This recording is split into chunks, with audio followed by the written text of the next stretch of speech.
Detroit is Different is where you get information, artistry, history, music, and even comedy.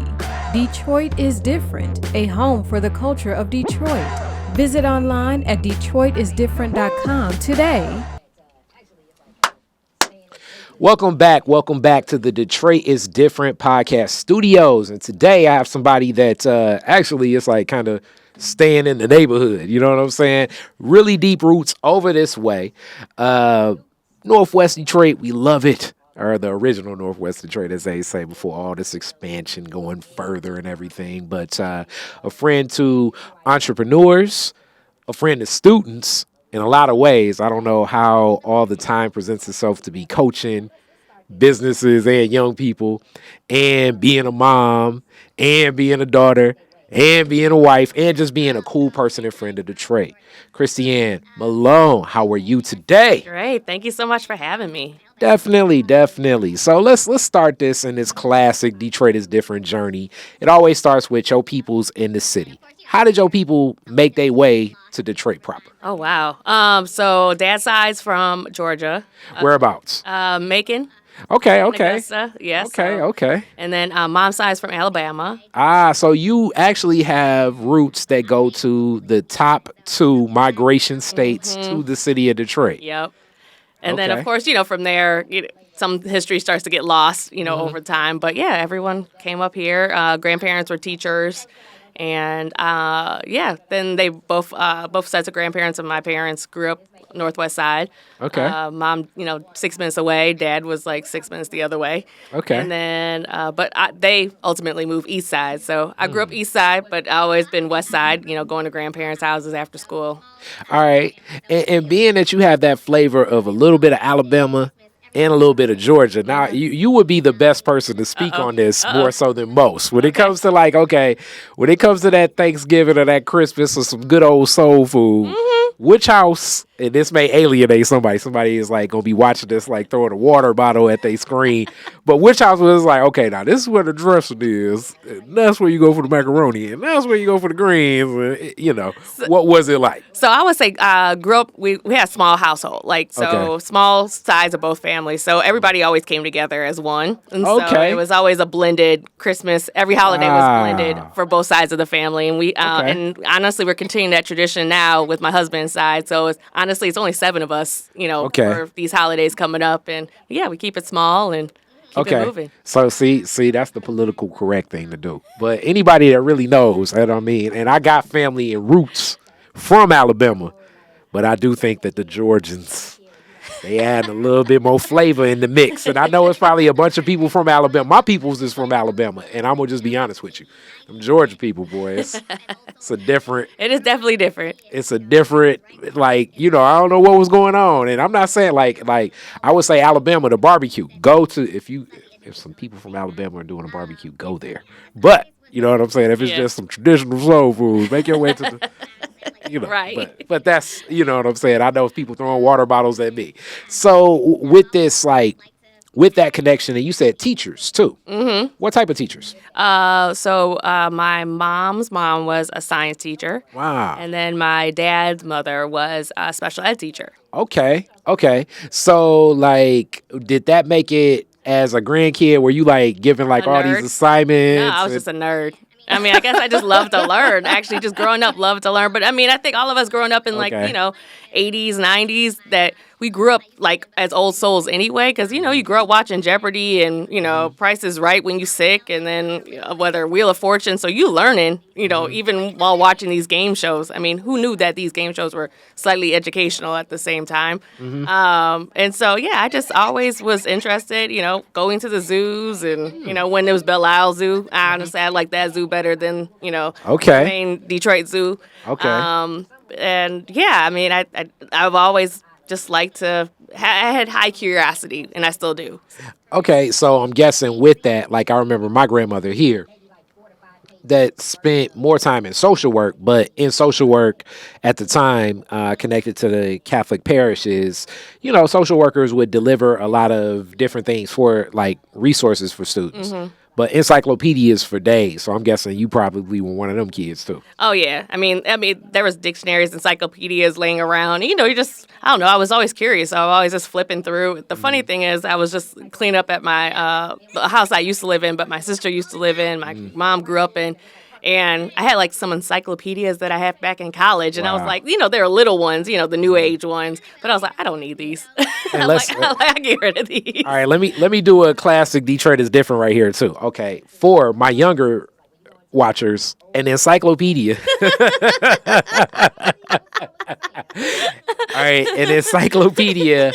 What's the Google back in the day? Yeah, it was like Google back in the day. So you would have different volumes, like different letters. Some would bunch together, like Q, and like some of the odd letters would bunch together. But it would be almost like of most topics you could think through. Correct. And maybe possibly, from A to Z, and maybe like 4 to 5 pages worth of information on something. Like it could be like starting with A, it could be like a page on an armadillo and the region is from, where you find them, what they eat. Yeah, what they eat. They're the other things. Then like if it's something like, hey, they were testing them or something like that. Like it would be that much information, and I just use armadillo, but it would be people, it would be things, it would be places, everything. And during the time in the 80s, it was a big pitch of like Encyclopedia Britannica. Yep.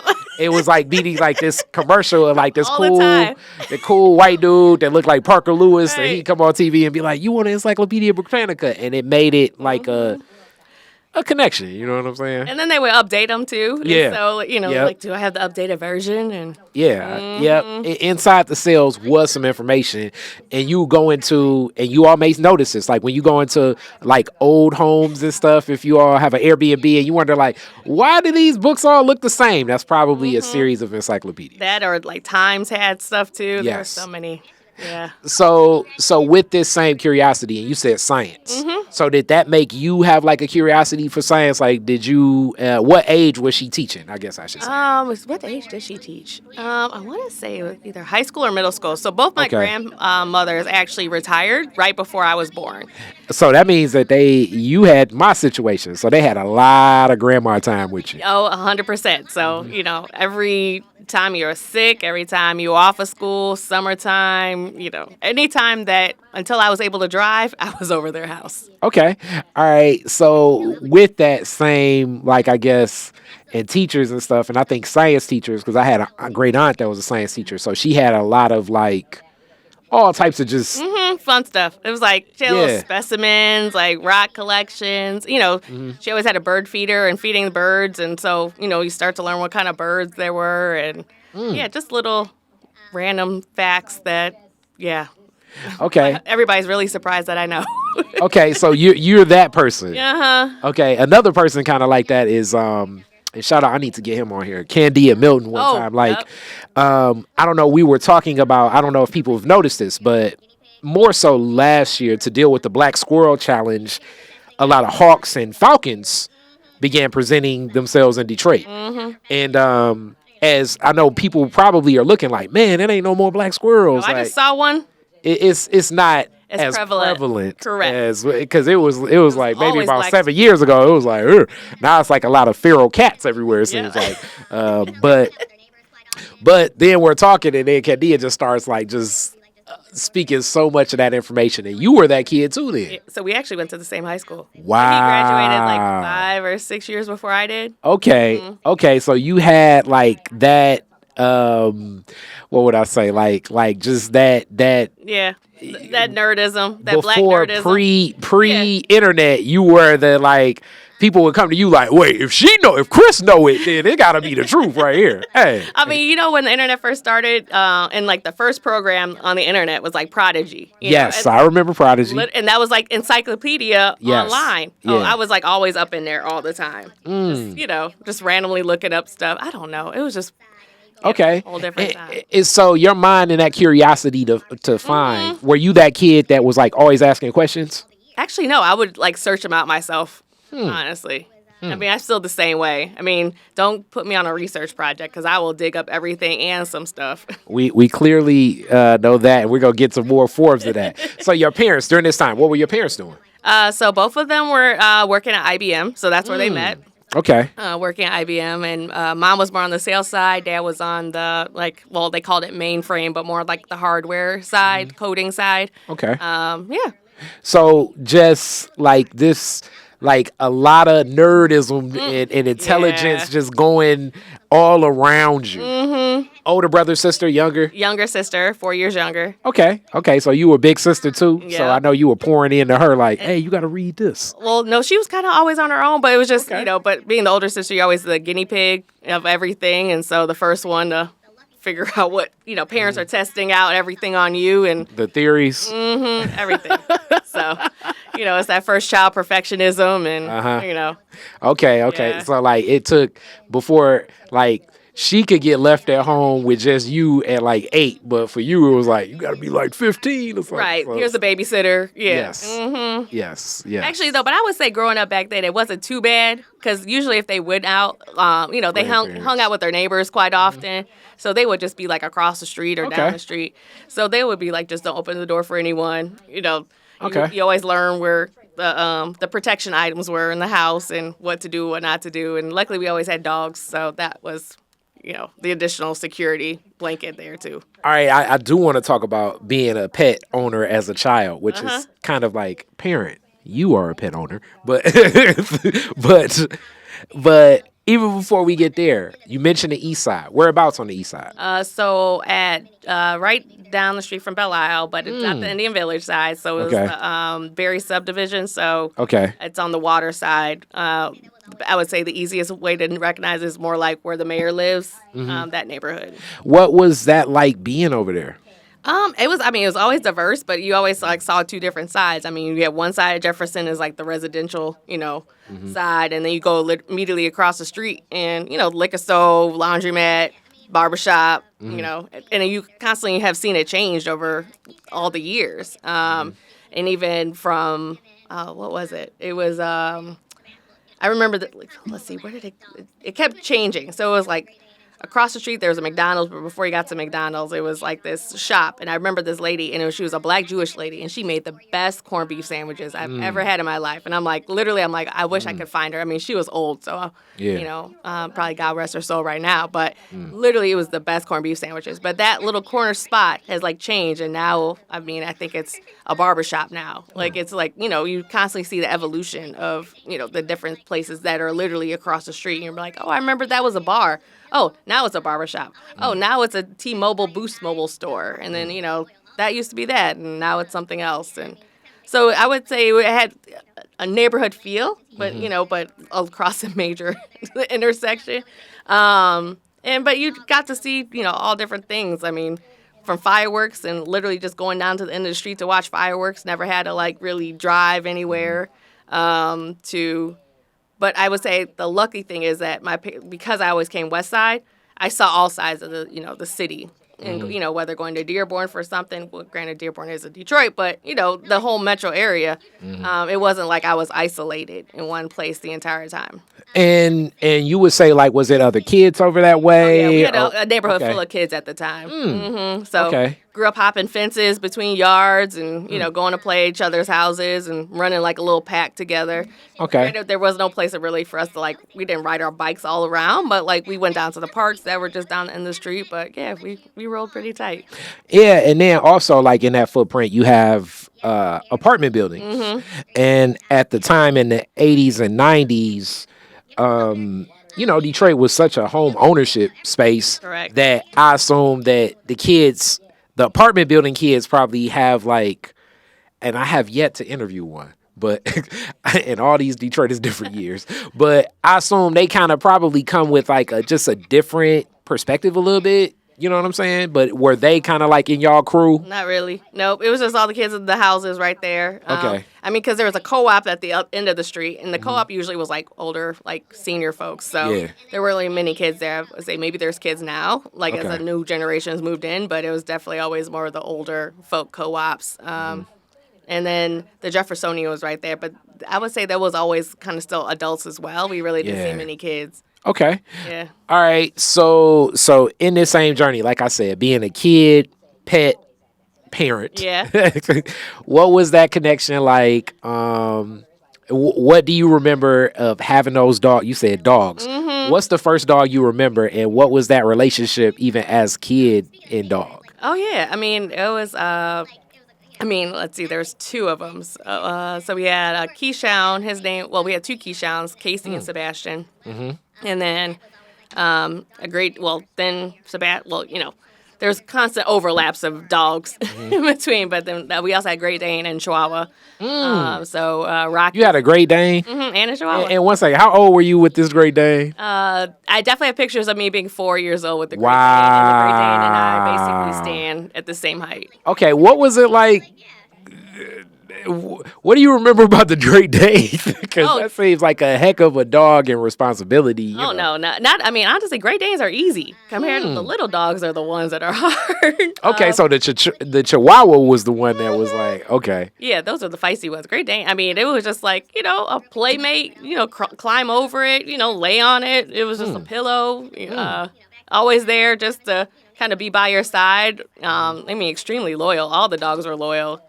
Okay. And yeah, I mean, just having pictures of just like all of us just, watching TV together or, in a fort together. And just kind of, I would say before I had a sister, the dog was kind of the sibling to play with. And I ask that just because in this, I guess, phenomenon of how people look at pets and things have changed in a lot of ways. I haven't had a dog in a long time. And now I look at people when they prepare for what that is, to have children and what that is. What do you think that relationship and balance and care that children learn with a pet now? No, I get it. It's a huge responsibility. I always laugh that, I'm not trying to put a lot of business out there.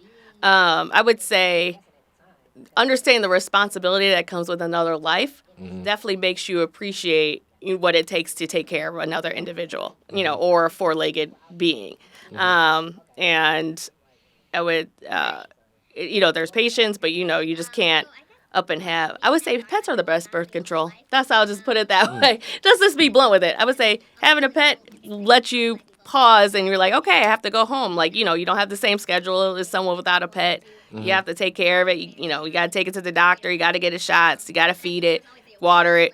Not water like a plant. Give it water. Give it water, food, attention. Clean up after it. So everything that comes with the two-legged one, same things happen with the four-legged. Yeah, and we had, it's funny because our dog Bobo was like a mutt, as they say.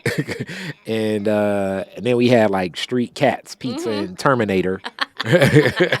So we had like a pet household, and we kept different pets growing up. And I've often gifted pets to younger, but small pets. Can you, how long can you care for this turtle? Keep attention of it. You know what I'm saying? Interact, because you know how kids are. When a kid first get that pet, they're excited, and then a day later, they're like, "Oh, I had a pet." Man, rabbits. Did you feed it? A lot of and let me put it like this: rabbits are very. They take a lot of cleaning attention, you know what I'm saying? And just being on top of it, what that is, it's more than just petting your bunny every day.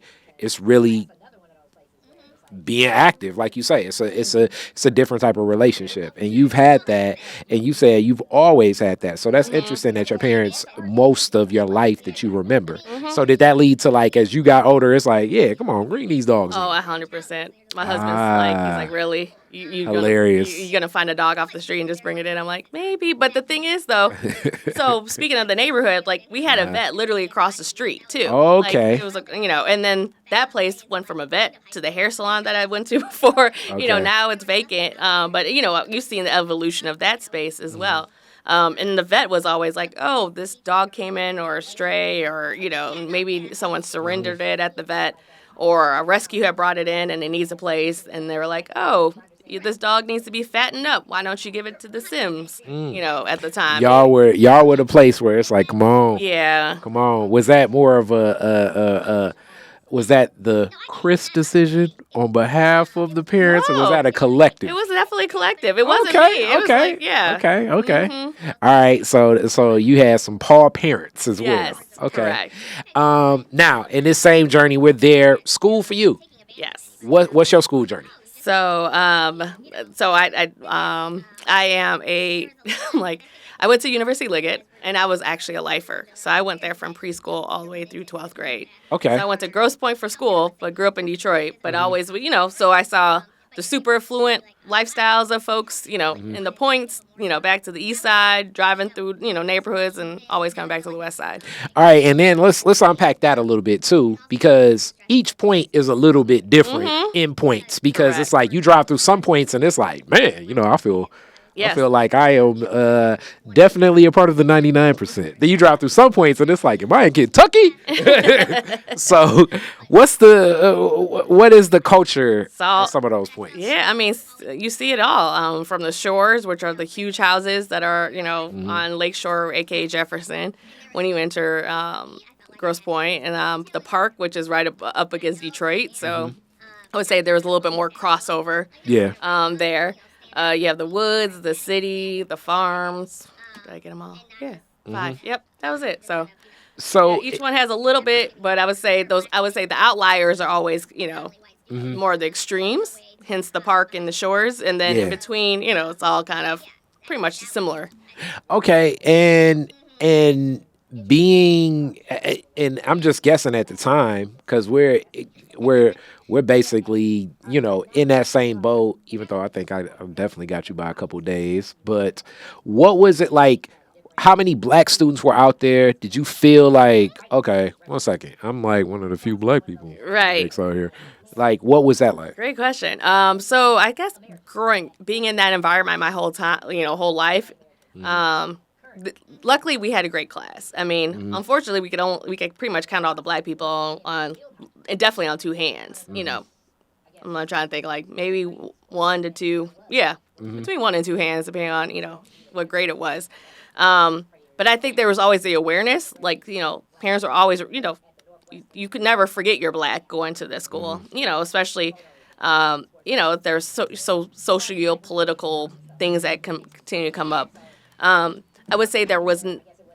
I cannot remember many microaggressions or feeling like any Excluded in any way. Correct. But I would feel like we had a very tight knit class, and I would say those classes that came up during that time, I felt like we all we had each other's back, and especially the black students too. I mean, we had a 4A, which is our African American. Studies class? Or a student association, but I'm trying to remember what the 4A stood for. It's probably like African American Achievement Association or something. Yeah. Like that. Okay. So, we had that in high school, but we definitely, as black women, we all stuck together for sure. Like, we were tight, but we were still tight with everyone else, but, we kind of just did our own thing. We weren't trying to fit into other groups or anything. We were just, but we had a great friendship that allowed us to do that. Okay. And then that's more so along the race. What about the class thing? Because that's another one of those places where it's like you could be in class with a person where their parents are like billionaires. Sure. You know what I'm saying? 100%. Like you do like a sleepover and it's like, my dad just bought the mansion. arcade. And you'd be like, what? You go to sleep in go to sleepovers and kids have mansions, like huge houses, and you're just like, oh wow, this is it's cool. But I feel like we grew up in a very much more innocent time back then. We didn't have social media. We didn't have, like I said, we had Prodigy, but that was like, AOL didn't really come and play into like end of high school when you're trying to message folks. So literally, there was nothing out there to really continue to fuel stuff. I would say fuel any subconscious hatred or whatever it may be. Or anything. But I'm just saying, as a kid, for sure. seeing something like that, I know now I'm guessing that adds, even to this day, like the layers of understanding of people still being people, even though people may have different 100%. experiences. Not necessarily trying to pull out like, hey, I saw that. Exactly. But more so like, I can imagine that impression. Like I remember when I was... No, I get it. And I would say it was one of those things that you didn't really take for granted then, but I think those are relationships you're able to leverage now, too. So it's not like, oh, I went to school with, the Fords or whatever. It's like, okay, cool, but, I'm not, it's nothing that you're taking advantage of anybody about Yeah. that. It's more like, oh, you just see them in passing. Great to see you. Remember this happened.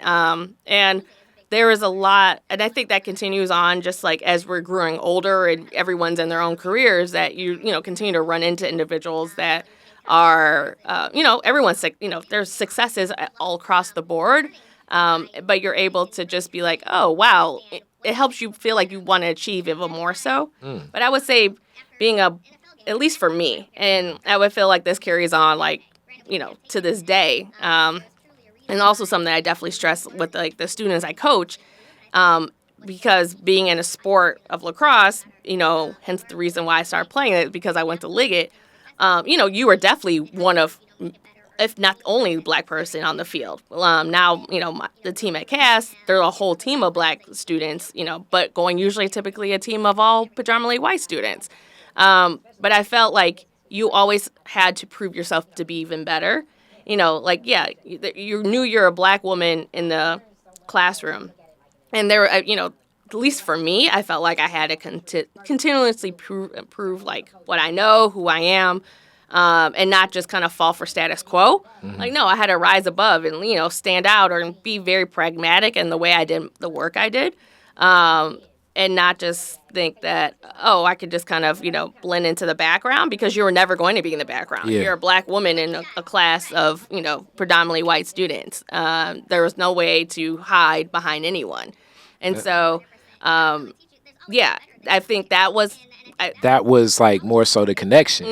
And interesting you bring up lacrosse. And I remember when we were speaking last time about this, and I was like, okay, that's interesting.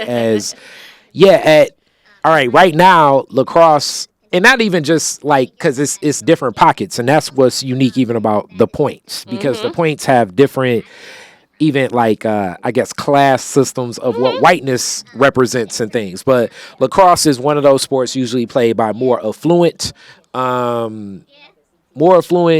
Americans. So that definitely aligns an adjacency towards a lot of white Americans and things like that currently. But at one point in time, just being a Northwestern guy and everything, lacrosse, more so than being field hockey, was one of the most, I guess, integrated sports that there was. Like when we think of like the 60s, like, it's said to be that Jim Brown is one of the best lacrosse players of all time, and where things at. And like, even when I look at the Northwestern, if you go inside Northwestern, we have an alumni room, and they have like the photos of like different sports teams and stuff like that. So it's all these black women playing lacrosse and stuff like in the 60s, you know what I'm saying? So something happened where I guess it wasn't just as much attention for whatever reason on the sport in general throughout all of America, but it used to be very prevalent to be played, And what was your connection to it? Why did you take to lacrosse so well? What was the competitive nature and the spirit of it? Yeah, I mean, so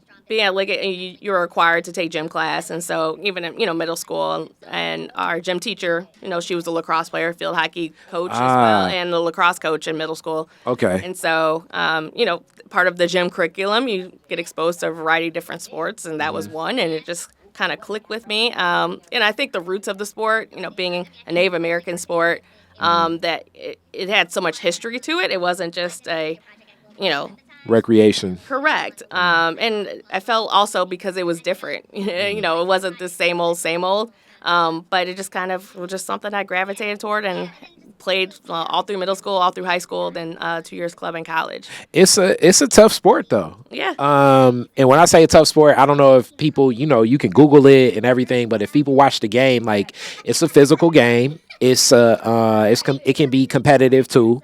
It's almost like, it's hard to even compare it to something, but you're running as much as soccer. Yep. But you're also, it takes like more physicality and athleticism. No offense to any soccer players. I mean, I got a cousin that's amazing, but it's like it takes more hand-eye coordination of passing.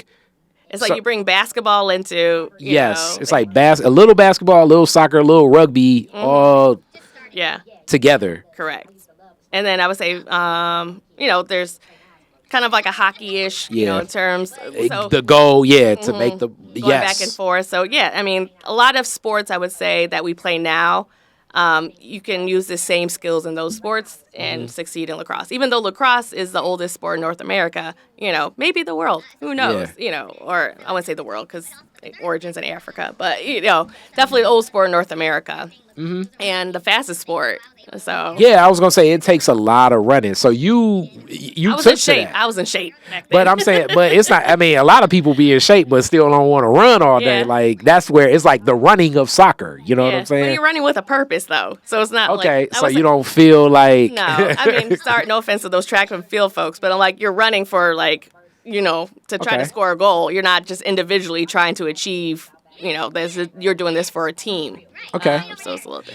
And in athletics, then, what was that for you? Like, what did that competitive space outside of academics? What do you think what impact has that had on you? Oh yeah, I mean, definitely huge. I mean, teamwork, sportsmanship. I mean, there's so many things you learn on the field that you won't learn off the field and in a classroom. But the whole thing about teamwork, that you have to rely on other people, depend on other people, but at the same time, you're just as accountable for everything as well, and to be a part of the success as well as the potential failures. And I think if you lose, I think losing is a big part to learn from as well. We stress winning all the time, but you have to learn how to lose. And a lot of kids don't know how to learn how to lose. And, you're getting consolation prizes for losing. It's like, no, just deal with the loss. Like, you lost. But learning to why you lost and really helping to understand what can you improve upon better. Like,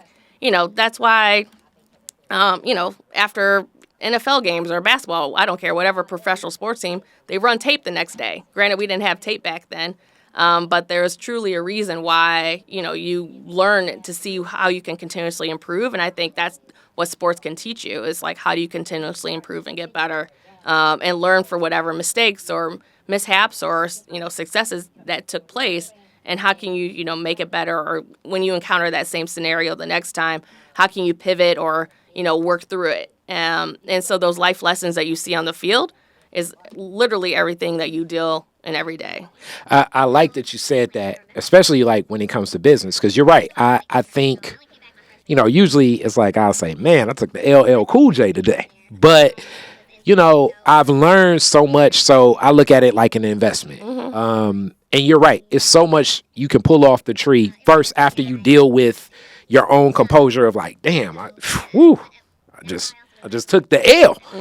And then after that, then you start repacing of what. And I'm not saying that you can't learn in a victory, but because you win or you reach whatever that expectation is, it's like whatever you kind of, you cut a corner or you didn't really follow through on, you're like, okay, I got this, I got this, I got this, I got this, I got this. And then eventually you get exposed where it's like, okay, wait, let me go back to the root and really follow 100%. Through. And also it teaches you there's always someone better than you out there. Yeah. And I think that's also the thing. Like, you're always going to go up against someone better. And if you don't, then you're like, you aren't challenging yourself. And if you're never going against something, like, whether it's an individual player, a whole nother team better than you. And so how do you continuously have a competitive edge? How are you going to continuously stand out? How are you going to continuously make yourself better in order to get at that same level? And I think that is just as much, lessons that I've taken away from playing sports and continually, attempt to play in my head. Well, in terms of coaching now. Yeah, I was gonna say now you're from a whole different angle, actually helping the people at Hits where you wearing the CT, you helping CTs lacrosse and everything, and that's powerful. So in this same journey, after high school, college, where do you choose? What's this space? Because up to this point, I'm seeing almost a lot in education. Yeah. Now I'm seeing some in definitely athleticism and that competition. And you have options. Your mom's in sales. Your dad is in engineering a little bit and coding. And you have grandparents that come from educational backgrounds. Like, you have all of this going on. How I know you is the business world. Right. Where do you go when you start in this whole thing, journey in college? Right. What started this butterfly effect from like life from that point. So I was very pragmatic in like what I wanted to do. Setting myself up from a college application standpoint. Like I ran for class officer my senior year just so it could help me stand out on my application, captains of the teams, etc. And so in selecting a school, I wanted a school that was in a city because I'm a city girl. Didn't want to go in the middle of nowhere like I needed some civilization that I was used to. Wanted a school that I knew I was going to do marketing. So very focused on what schools have marketing, or strong business programs, especially within marketing, because I wanted to do multicultural marketing. That was my focus. And so what was the thing that, at this time, it's not as, right now, it seems like everybody I bump into is like, yeah, I want to get into this DEI space of making messaging. Right. And I'm thinking to myself like, but then, you know what I'm saying? Yeah. It wasn't as prevalent. What was the thing that was like, I want to do that? I have no idea. I think I always liked marketing, and I think it was before, I did a senior project at Global Hue at the time, and so that was, one of the leading marketing firms. And I think definitely. It was my senior project, so that's why I was able to make the connection and see something that's like, I like this. Yeah, and then just continually see the opportunity that was in that space at the time. This was, I'm dating myself, but, early, like late 90s, early 2000s. Yeah. Late 1900s. Yeah, hilarious. Early 2000s. Exactly. We were churning butter. We were churning butter back then. In the late 1900s, I was trying to deter my education at that point. And, yes. And so, I just had interest. And I think, too, growing up when the big three were really the big three, and literally you always see these, like, flashy, car commercials, I don't want to use Missy. I'll use Missy Elliott as like music videos as an example. Like, I would say those flat. There's everything was, shiny. It was a vibe. certain. Yeah, it was an aesthetic that was beginning as hip hop. Yep. And I would say advertisement and commercial marketing met to the masses were beginning. Correct. Just starting. Beyond the, I used to love the Sprite commercials. Yep. But even worse, I'm a kid. I used to love the St. Ives commercial. You know what I'm saying? But it was angled in, and then it went beyond like St. Ives and Sprite to like other brands and larger brands and where things would go and the fashions. And right now I would say it's a language that exists in all forms of marketing. Right. So you choose what school? So I went to Xavier in Cincinnati. Okay. So I was between a few, but the third factor was I want to play lacrosse. Okay. So it's like city, marketing, lacrosse. Those are my three, things. So I was able to narrow down some schools. Of course, you apply to some others just to see if you can get in or what's going on. But I narrowed it down there to go there. But they didn't have a varsity team; they had a club team, which I'm like, that's fine. I just wanted to play. All right. Now, I do have this question because my dad is from Cincinnati and I got family down there like ever. And like I tell them always, that's Northern Kentucky. Oh, 100%. Did you ever go to Cincinnati before that? Was that like your first? It was. What was it like getting in there? And my people from Avondale, South Avondale, Reading Road, like for real, just country black there. folk. Yeah. You know what I'm saying? It's country. But it's slow and country. What was it like when you got down there? It's slow and country. Okay. Yeah, because I'm coming from, I'm thinking fast-paced Detroit. Yeah. We're not the fastest, but we have a little bit more speed and, it was slow. And the funny thing is I remember this still to this day. Going across to Kentucky to Covington, you have to cross a bridge. Mm-hmm. And literally, I would feel like that was going to a foreign country. And, I'm like, did I need a passport or something? Hilarious. Where you go to Canada. From your Detroit roots. Yeah. You go to Canada, even though you have to show a passport, it just doesn't seem as unfamiliar. It doesn't seem different but going to Kentucky, I was like, did I miss something? Do I need to bring something? And if you hit the wrong exit, you right there in Kentucky. Like Cincinnati, Kentucky are they're like this close. Yeah, but we would go to Kentucky though. Yeah. Because that was where the kick it. Yeah. Mm-hmm. So in that journey, being in that city, seeing certain things, and you were probably, I don't know if that journey you stayed anytime in the summer when they would do the Jazz Fest and saw that experience. So a lot of, so let me give some more context of my knowing Cincinnati from black folks being there. So the Essence Festival that we love, that I think has influenced Art Basel and a lot of other things, Coachella and things like that, really got a lot of their roots and ideas from this jazz fest that started in Cincinnati, where my grandmother actually took my dad to the very first one, Nice. and it was jazz for real in with Coltrane and Miles Davis and Cannonball Adderley, those acts. But then it started to continue where jazz kind of became like a code word for like black music before like I guess hip hop I think will become that soon. You know what I'm Right. saying? And it's grown to something like huge over time. And a big festival and feel. Did you ever get a chance to tap into something like that? And then from your marketing mind, how did it impact your Yeah. thought process? So I think I'm like trying to remember. Like I think I went to like one, or I just happened to. So I was like interning. So I only came back my freshman year, between freshman and sophomore year that summer. Wow. The rest of the years I stayed down there. Wow. Was interning. So Okay. I did 2 internships at Fifth Third Bank. Okay. And then my senior year, I interned at, where was it? It was like a DEI consulting Experience, firm. yeah. Okay. And so, yeah, but that's how I also realized I'm like, I wanted to come back home because I wasn't interested in banking or Yeah. Kroger or P&G, even though like those were like coveted places to work post. Down there, yeah. there. But like I knew what I wanted to do, and what I wanted to do was just not marketing coupons and toothpaste. Like I wanted more of the ad agency type of feel that Yeah. come with moving back up here in the autos, et cetera. Yep. But yeah, so there were some things I tapped into, but I'm trying to remember. I'm like, I remember going to one. Okay, There's so but many it was just more so you were just there, but it didn't like trigger like, okay, this is interesting. Because even the I might have. poster campaigns that African World Festival Right.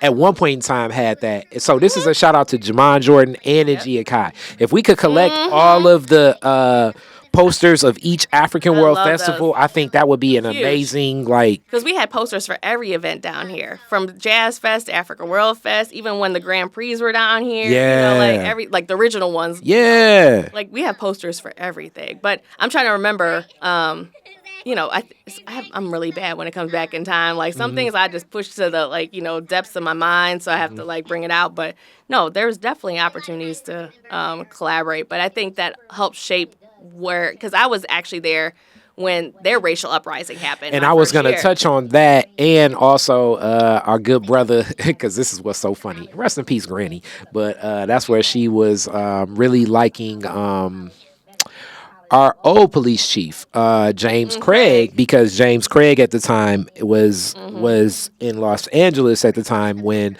uprising in Los Angeles took place. So they were like, hey, we need somebody to handle the uprising here. Hence, he went to Cincinnati with others. And my granny was...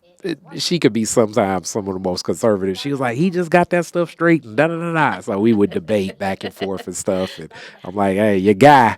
I remember I was like, your guy's up here, And but Cincinnati had like a big uprising that led to that same Jazz Fest coming to Ford Field one of those years, or Comerica Park one of those years, that's right. because it was like, we don't know what would happen happened. bringing all these black people Yep, together, you're right. as Cincinnati was dealing with a lot at the time. What was that like? Because like we say, like blackness in Detroit and blackness in Right. Cincinnati are very different. You know what I'm saying? Extremely different.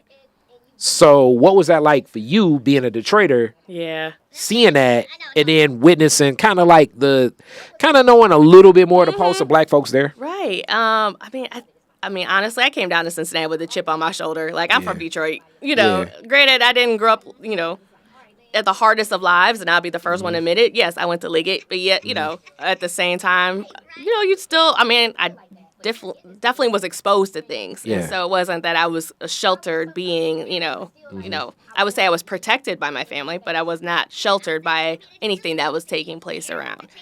So going down to Cincinnati, I was like, yeah, I'm from Detroit. I feel like there's a different level that comes with if we go anywhere. I mean, we carry with us and proudly. And so when that was happening, I think going back in the history that we've experienced, even though I didn't personally experience, our racial uprising that we had, but clearly, our parents, grandparents, everyone's been through it. We still see the remnants of it today. And I felt at least bringing that awareness with me, that it wasn't, there was a level of education bringing from, I would say, learned experience here in Detroit down there. That's interesting. That wasn't like, oh my God, I'm in fearing for my life, or like, because one, things were happening on, in the Over the Rhine neighborhood, even though I hate saying it, but that's where the neighborhood that it was taking place. So it wasn't like next to campus immediately. So of course you're thinking that it's not in my back door. I'm not in immediate danger. But at the same time, there is a learning that you have in the back of your head, like, okay, this is what this is about. This is what it is. There's nothing truly to fear of my own people at this time. And that, I think, that uprising had some impacts on a lot of different things. And unlike certain things happening now, like it wasn't like a Black Lives Matter slogan, social media is not existing. It's almost like I know this because my family there. But no, but almost like if you didn't know, you didn't know. Exactly. And you're in this space. So you come back to Detroit and it's like, okay, I want to work more so in with marketing in these firms. When do you start getting into like business development in this whole space of seeing it, of like, okay, my skill sets may be better served in a small business sector in supporting that space? So I would say it was definitely divine intervention, because literally everything I did in school was kind of still being on that pragmatic side. I mean, I was like in our student activities council the whole time, ultimately becoming president of that, planning programs and events. I was the marketing intern for our basketball team, which was great, especially when they made Elite Eight and stuff. And so I was like, ooh, maybe I could do sports marketing, but maybe have a multicultural sports marketing aspect. So I'm always thinking like how to create something that may not be evident or obvious at the moment, but like there's a there. So how to get to that there.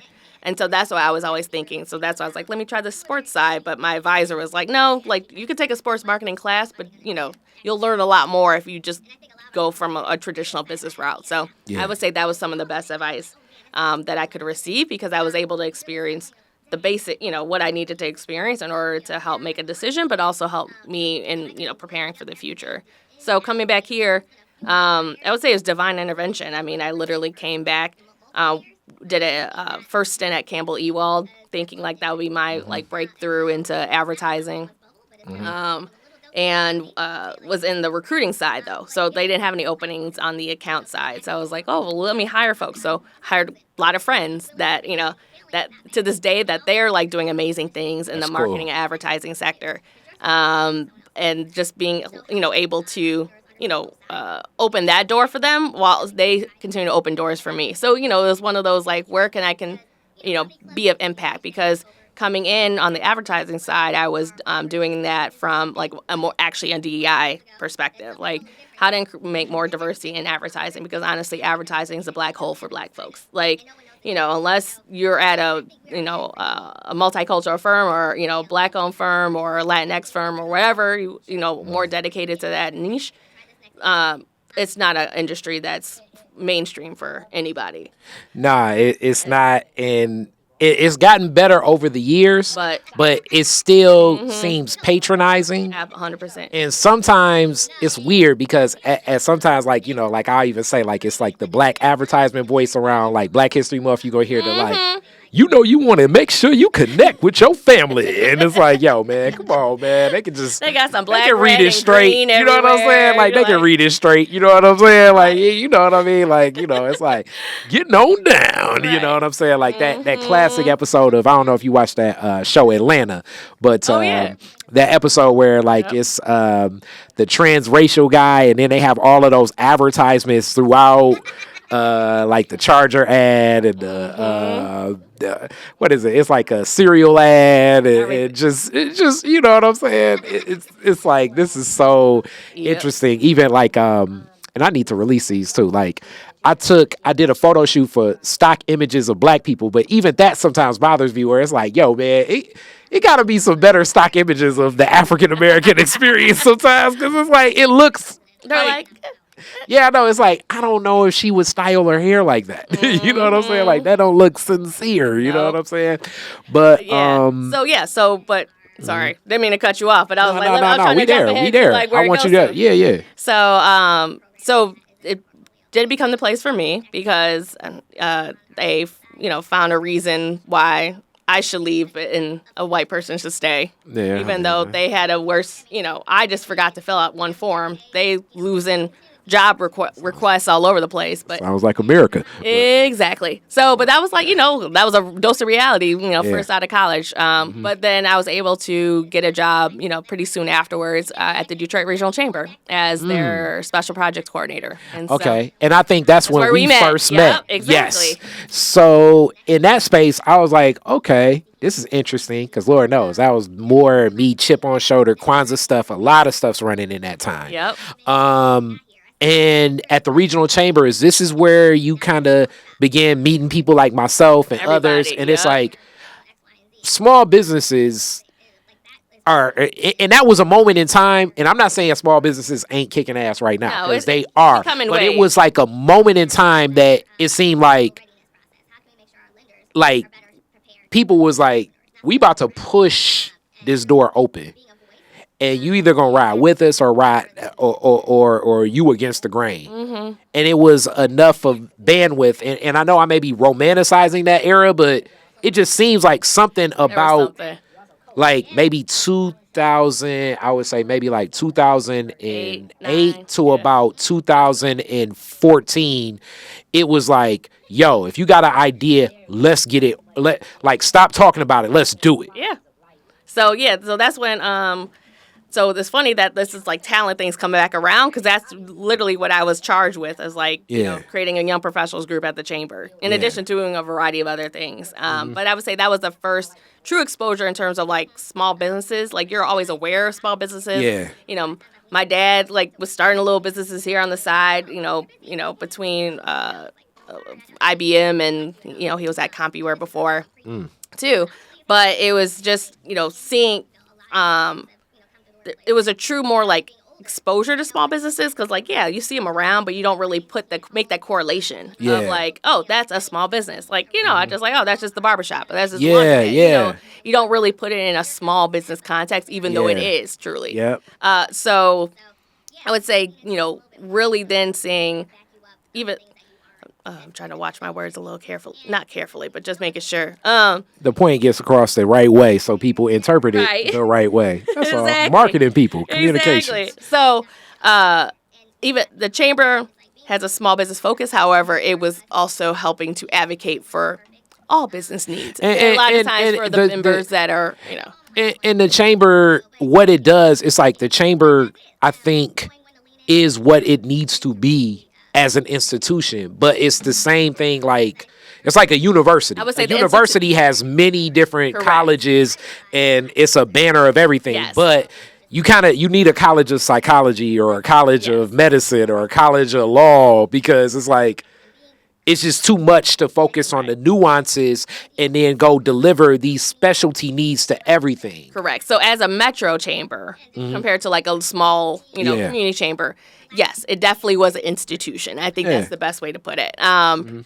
so, the different needs, both on big business, small businesses, so you got to see both sides of it. And then let's get more specific too.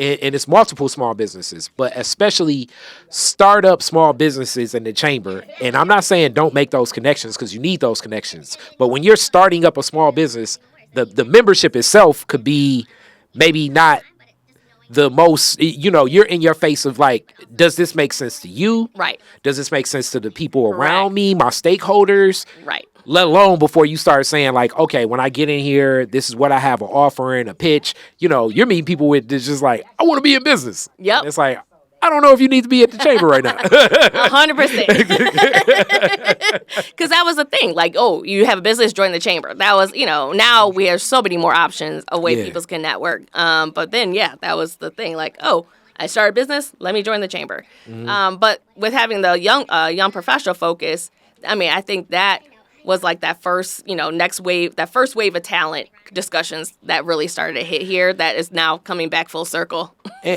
And you've been in this space, so let me ask this from a young age, and I got a couple more questions. That's good. I know. I know. No. But what was it like? Because, a business it's an intimate thing. Like, I love it. It's my passion. It's my idea.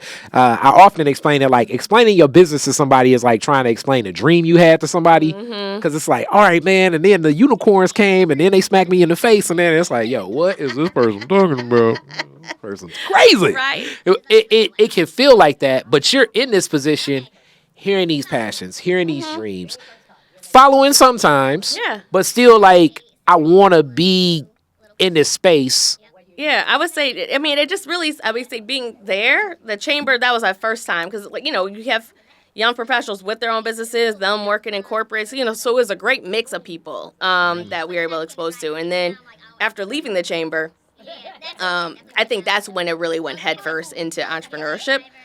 And I think a lot of it came just, I would say being in Detroit, we're able to participate in a lot of initiatives. Yeah. Whether, depending on however people want to talk about it. But so that was right when I left the chamber. That's when Detroit Works, a.k.a. now known as Detroit Future City, started. Yeah. There's a lot, depending on how you want to talk about it, but that was, I would say, the big master planning, how to re-envision the city type of plan, given population decreases, land usage. And I think that's really when it started. I really hone into it more, both on the youth side, small business and arts, really leaning into supporting those sectors during this process. And really assisting them. And so from that, then, joining a variety of different incubators. So, went to Pony Ride and then went to Build Institute. And then now ultimately I'm at TechTown. So, yeah. In that same space. So in this time now, you've kind of, it's weird because you were like, you have a little bit of like, you kind of like the Goldilocks in the sense of you've tried a little bit of the soup in different spaces. You've also seen in trying to soup, okay, sometimes that didn't work per se for these because now things have expanded to the level beyond just starting up, but also to sustaining and then also understanding some of the nuance of oftentimes the resource most small businesses want is capital, money. Period. Yep. Capital readiness is a whole nother question. Yes. It's so many more things that have come as like I still feel like it layers are being added that were in ignorance to certain other things happening in the ecosystem. And then also the ecosystem today may not be the ecosystem 3 years from now. Absolutely. Where are you at now when it comes to like meeting that same young business person that's like, I want to be in business, but I don't even know what I want to do, but I want to be in business because I'm sick of working for these other people and I want to work for myself. What's your take today when you interact with that same person? Because through TechTown and Wayne State, you're still connecting with some of these people. I mean, honestly, I love those conversations and really giving them the tools and the thought process to really evaluate and validate that idea. I mean, whether someone wants to create another T-shirt business, great. Another candle business, okay. But hey, do you have a market for that? Or are you just doing it because you think this is an easy in because you know how to do it and it's something that you enjoy? And it's really helping people understand their customer and really getting back to who's your customer, who are you trying to serve? Is there a market to support you? Because at the end of the day, is this T-shirt sale going to keep your lights on? And helping people really think about it. It's like, yeah, you might enjoy it. That could be your little side project. But is this going to feed your family day in and day out selling this T-shirt? And like maybe this one design, two designs, or is this candle? And not to say that it can't, but people have to be realistic about who are they actually competing against and who are they actually trying to serve? And what problem are they going to try to actually fix for their customer? And I think a lot of our business owners, they get excited by an idea. And I've done it. We've all done it. Like, we're like, oh, yeah, this sounds cool. I'm about to do this. But when you really settle in, you're like, dang, like, is this going to be sustainable? Beyond like a month, a year? Am I going to enjoy getting up every day in and out? And this is going to fuel my fire to keep doing this over and over again for multiple years and not have that fade away just because I've lost interest in it. And so it's not to pop anyone's bubble, but it's kind of to give them a little dose of reality and say like, okay, is this right? But giving them the platform to fail. And so kind of back to, originally when we started talking about, it's like losing. Like, are you willing to fail? And failing is not bad. And also understanding your own definition of success is key too. because your success might not be someone else's success. And so helping our entrepreneurs understand both sides. Yes, fail fast, fail quick, and get up again and try it again. But that's the beauty of actually, I think, being here in Detroit, because, how many clubs have we seen change names over, we can't even keep track of what club or bar or whatever it is the name that it wasn't 10, 20 years ago. That's something totally different now.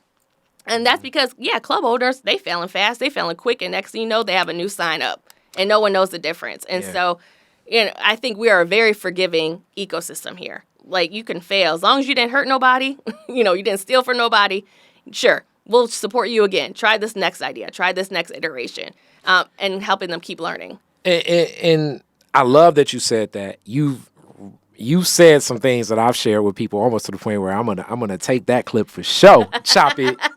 Chop it, screw it. And we gonna have that for sure. It's like, it ain't just me, man. No, we all say it. And it's like, I was like, back in my day, like, we've been there, done it, and we understand. And it's all speaking from love too. And I think that's the thing. Like, we are a very loving community here in Detroit. Like, we are supportive, despite what people may think. I have people come in from out of state. Whether it's for various reasons, you're in a meeting with them, and it's the first time you met, they're like, Detroit, everyone's so nice. Everyone smiles. Everyone does this. And it's like, okay, great. But that's because we had that Southern hospitality, and we're willing to support people, as long as you're willing to support others. Yeah, I know. My cousins from Chicago come to Detroit and think, like, I'll be thinking about Cincinnati. They'd be like, yo, country. So with that, your new position, and I guess it's not so like fresh out the wrapper new. It's still new. Shout out Lotto. It's more like, you've been there a year's time. What is it that you're appreciating that's keeping you driving, that's keeping you going in making those connections with entrepreneurs? Yeah, absolutely. So chief program officer at TechTown, but also it's a dual role at Wayne State University, because I also serve as assistant vice president of economic development on the Wayne State side. So TechTown is Wayne State's entrepreneurial hub. And I oversee all the programs at TechTown. So our tech-based programs, our entrepreneurial education, our small business services, anything that is engaging with entrepreneurs and founders, those are the programs that is in our portfolio. And as well as our Goldman Sachs 10,000 Small Business on our Wayne State side, and our Detroit Revitalization Fellows. So everything is touching an entrepreneur at some point. But I think, I enjoy it. It's, I would say every day is, you continue to see new opportunities coming up. How can we continue to connect our entrepreneurs to, the next thing that they're looking for, and really continue to be that connector. I would say that's in my strengths finder. That's like one of my strengths is connecting. But going back from, pretty much when I started my journey, whether it's college, and I would say probably college when it really started to click in more, is like making those connections. Just because you want to see people succeed. You want to see people do well. You want to see them realize a dream, because them realizing a dream makes you happy, because you're like, oh, wow, I saw you before that even, you even got here. I saw when you were just like, making a cupcake, but now you have your own shop. It could be anything. Or you were just creating this app, and now you're doing X, Y, and Z. And it's those things. Like, that is what fuels me, is like, how can I make a better environment for our business owners to succeed? How can we continue to advocate for what they need? How can we have a better, capital readiness process? How can we make sure our lenders are better prepared to work with our entrepreneurs, not the other way around? And really being a voice and advocate for the community that we serve. Definitely. So 2 last questions, because this is really definitely the business, work, entrepreneurship question, because you're also mom, you're also wife, you're still daughter, you also coach. How do you balance those things outside of just the work? Because that's the other burden. Like, I went from music into this world where I think oftentimes people, I'm people. like they dive so much into this that the other qualities of life, I'm going to say it, take a sacrifice for it. Oh, for sure. Which obviously is opportunity cost and everything. But how do you keep that balance? Where do you build in that same support system where it's like, okay, my life is more than this? Amazing question. It's taken time. It's been hard. I mean, a lot of times I've leaned solely into work, and my family's like, "Oh, you're busy. It's okay. We know." But it's like, "I'm sorry. I didn't mean to neglect you at all." This was early on pre-kid.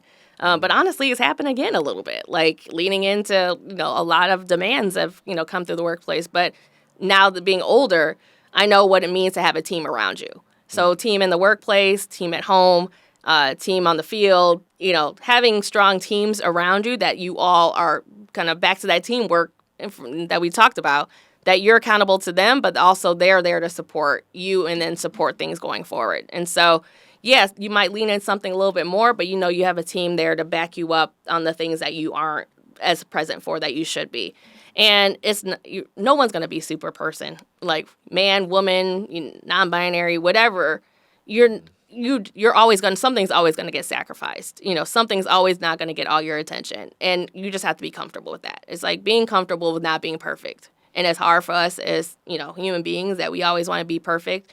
I'm technically extrovert introvert. Like, when I go home, I'm like, I don't want to talk to nobody, but, I'll talk to the kid, but that's it. But knowing when to lean in and when to lean out is to really, I think, also take care of yourself. Because during that whole thing, there's a lot of requirements and priorities, but I realized as I got older, no, my well-being is just as important. So I don't have to be everywhere because my body's saying, nope, just sit right here and chill out for a second. And that's perfectly okay. And being comfortable with being okay. And I think COVID, with, this one of the little mini benefits that came out of COVID is people learn how to just sit their ass down and chill and just be comfortable with being with, relaxing, and I think we weren't comfortable relaxing before.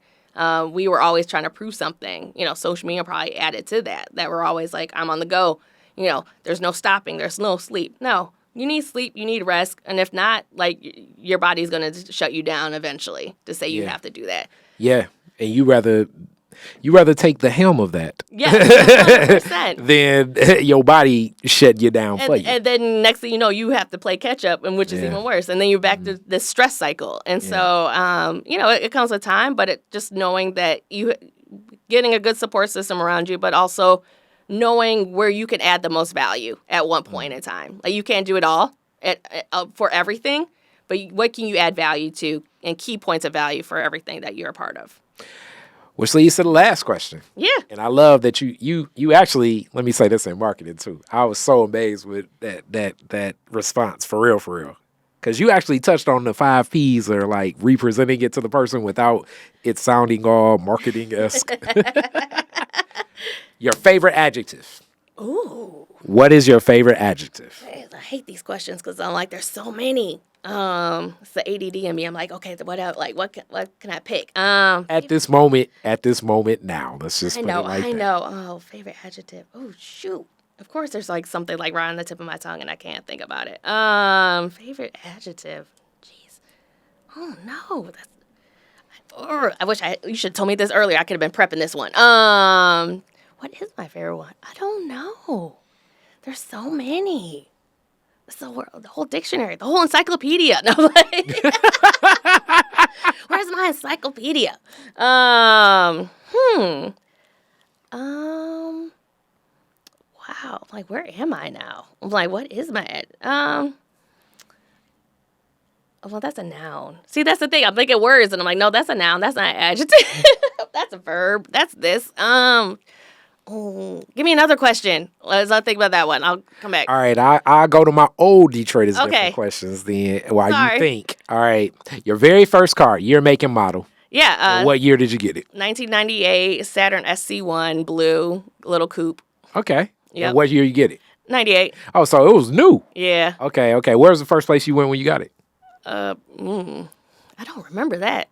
Like, I mean, I took it to school, but it was one of those. So school was the first destination. But then I became the driver, and so now I'm like, I've always. So your friend's house. Yeah, that too. Yeah, definitely friend's house. So what was that? I was the getaway. Carpooling. I was the getaway driver. Carpooling was your first. Right. If I could be anything now, I would love to be a race car driver. Honestly, and so my dad, he always would watch Grand Prix in the mornings, and so I still watch Grand Prix to this day. But I would love to be a race car driver. If that's the case, as I'm looking, and shout out to my people from Walsh College. One of my homeboys was a big manager out there at CJ Barrymore's for a long time. Yeah. But they're redoing the whole track. Mm-hmm. So you see that? Oh, no, I'm ready. All right. Detroit is Different may sponsor the lacrosse team for Cass to go on said trip. And then Coach Chris is going to take them all out. There you go. Coach Chris, don't be a mean driver. I'm sorry. Hilarious. No them kids is going to be competitive with you. Right. It's like, no. Nobody wait to beat their coach. They wish they could. So, yes. So, field trip happening. Yes. Detroit is Different style. Put me to that. I can do that. Yeah. So, you got your adjective? No, man. Oh, it's hard. That's a hard one. It shouldn't be that hard. What is my adjective? I feel like there's always something I'm using, but I'm going to think of every word but an adjective at the moment. It's high pressure stakes. That's like asking me my favorite food. I can never answer those questions. What's your favorite movie? What's your favorite song? I am the worst one with those questions, honestly, because I have weight. I'm like, what am I feeling at the time? What is the mood? So I know I let my other interview go with that too. I'm bad. I'm letting them go with this adjective thing. It's hard. I feel like I'm not getting my Larry King on. It's hard. It's really hard. So hard. That's my adjective. It is hard. There we go. I was going to dig to another one of them Detroit questions. So there we go. Thank you so much. How do people connect with you? And that may not necessarily be you, but just the organization. I'm in business. I want to connect with TechTown. How do they connect? So TechTown, go to techtowndetroit.org. And so everything is on the website. I think my email's even on there. If you're interested in lacrosse, whether it's Cass Tech or if you're interested in getting your kid involved, we start at age 3 to 18 at Detroit United Lacrosse. So that is the nonprofit I co-founded. And so it's year-round, and we actually offer free tutoring at our space at Durfee Innovation Society, just down the street from here. Yeah, that is down the street. It is. So, there's a lot going on, but, we're really just trying to help kids, but also, and whether the kid has an idea, and ultimately, hopefully, at Wayne State University, they can come there to really help actualize their entrepreneurial dreams through the programs they're going to be offering. All the way to, adults that you just have an idea that you're trying to get up, whether it's tech-based or not. TechTown is a place that you can come and get the resources you need. I love it. Thank you so much. Yeah, thank you. Peace. Black revolutionaries, distillery owners, Italian fashion retailers, and Motown Grammy winners all share their best stories never before told in any other media outlets on Detroit is Different. Visit DetroitisDifferent.com or download the Detroit is Different app on Apple's App Store or Google's Play Store.